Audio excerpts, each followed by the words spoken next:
anything that scares me is worth doing. And the more I run towards that, the more that I find that I get to these levels of ambition, these levels of progress that I think others wouldn't stay the course for.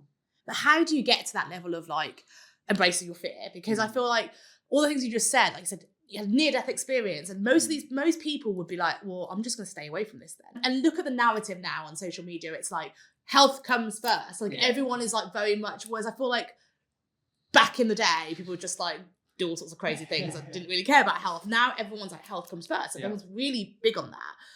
But, you know, people might say to you, and probably have said to you, Charlie, it's just running. Yeah. Like, you know, what are you going to do with that? Like, it's just a sport. It's just running. Like, why are you risking your health and your life to do this thing?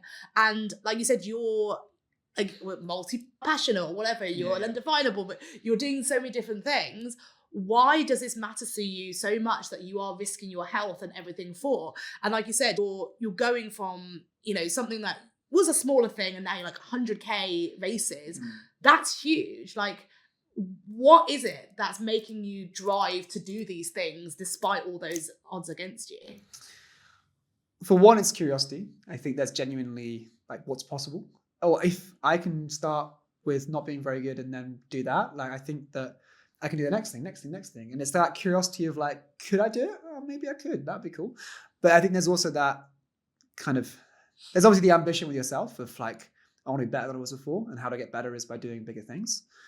And then there's the, what else would I do? Like, I've sort of become part of that mindset. And it's part of my DNA now, where it's hard not to live like that. And so I think there's definitely the truth in me taking things on a like intentionally amateur level would be a bit like, okay, that'd be hard.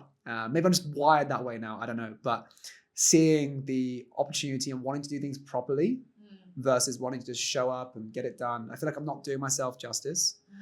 And I'd rather do all the inputs I can. If the output doesn't come out perfectly, great, that's fine. That was a race condition or that was something else that impacted you, that's fine. But if I do all the inputs, do all the training days, but I had like a Strava streak for like, I don't know, a year and a half. And again, it's knowing with this when it's too much too, when you injure yourself by doing too hard, too much.